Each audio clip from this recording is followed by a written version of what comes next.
Donc, tu sais, il suffit qu'il arrive un événement dans un service de garde, peu importe où, les médias sont très forts à sortir tout ça, puis bon, c'est un scandale. Mais il y en a qui vont juste accrocher là-dessus. Donc ça peut être un mythe. Puis de penser que tous les services de garde, c'est pareil. Ouais, ça, malheureusement. C'est le principal, moi, je dirais. Oui, je pense que oui. La fausse idée qu'on a de la garde en milieu familial, c'est que tu entends une fois une mauvaise expérience à quelque part. C'est ça. Tout le monde est mauvais. Ouais. Tu peux pas.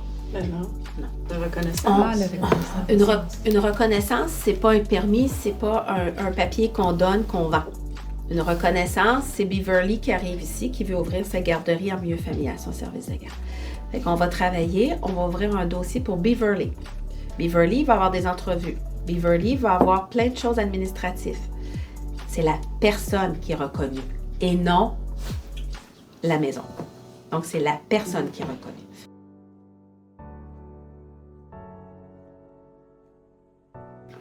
Non. Non. Dans l'ensemble, non. Par contre, tu peux en avoir. Il y a des parents qui vont amener un 4 heures par jour, 4 heures et demie par jour, leurs enfants, parce que c'est ça leur besoin aux parents. Puis ça, c'est un temps plein. Le gouvernement, le ministère, si tu regardes, 4 heures et demie, c'est un temps plein. Tu as du temps partiel, 3 jours, 4 jours, parce qu'il y a des parents qui font 3 jours, 4 jours de travail aussi.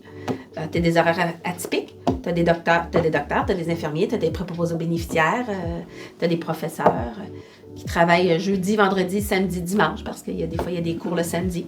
Fait qu'ils ont besoin jeudi, vendredi.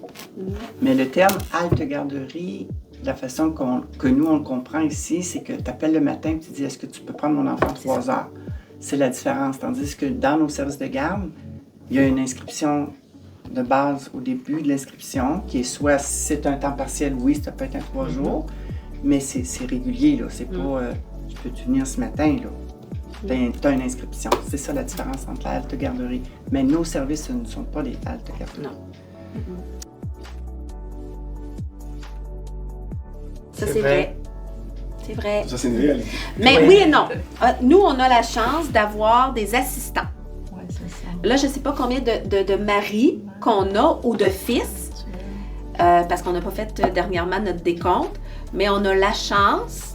Puis, sans qu'ils soient assistants aussi, on a la chance d'une garderie en milieu familial. Donc, on va voir Mohamed descendre le matin, aller dire bonjour aux enfants. Il y a une présence masculine. Puis, on va voir Mohamed aller jouer avec les enfants en fin de journée. Parce qu'avant de monter, il va aller saluer tout le monde. Puis, il y a peut-être aussi Ali qui va aller se taquiner avec les garçons. Puis, on va avoir Juliette qui va aller faire une histoire aussi. Mais au niveau des garçons, on les voit aussi on a des assistants, on a des remplaçants. Mais on a les conjoints et les ados et les enfants qui sont des... Fait que ça, c'est une plus-value pour la garde en milieu familial.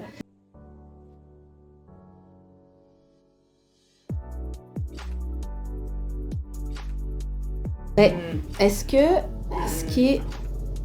Les parents vont faire... C'est correct, le parent a le choix d'amener son enfant, d'aller vers l'école. Bon, c'est pas ce qu'on prône, nous, là, la maternelle 4 ans, là, c'est pas ce qu'on prône. Mais...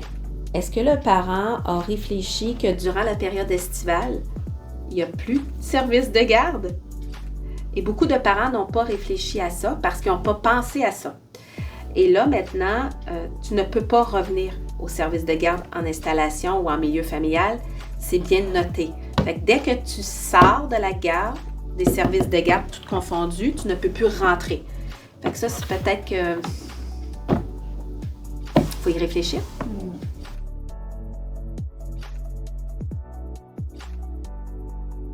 Une réalité qu'on a vue, qu'on a entendue plusieurs reprises, c'est que le parent, il se fait appeler, il est présentement dans son service de garde en milieu familial, il se fait appeler par un CPE, j'ai une place, et le parent, après 2 semaines, rappelle sa responsable, dire « ça marche pas, tu peux-tu reprendre mon enfant? » Parce qu'il n'aime pas le CPE, ou il n'aime pas, l'enfant est perdu, l'enfant ne s'adapte pas. Tu sais, visualise un milieu de 6 enfants, en multi-âge, tu as des poupons, tu as des grands, ils font attention. Là, tu parachutes un enfant dans un groupe, un CPE de 80 enfants. C'est pas tous les enfants qui vont s'adapter. Ils veulent revenir. Les parents veulent « Oh non, j'aurais pas dû quitter tout ça. Trop tard, j'ai plus de place. » C'est arrivé. Les mamans qui pleurent au téléphone dire « Reprends mon enfant, s'il te plaît. » On voit des Ça, c'est une dossiers, réalité. on voit des dossiers des enfants qui quittent le CPE puis reviennent dans le milieu familial. Ouais. On voit ça dans les dossiers qu'on reçoit ici. Oui.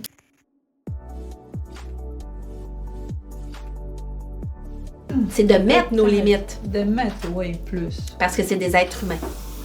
OK. Et la ligne, elle est mince. Entre mon rôle de direction, mes limites, parce que je veux aider, on travaille dans le communautaire. On travaille avec des êtres humains, on ne travaille pas avec des livres.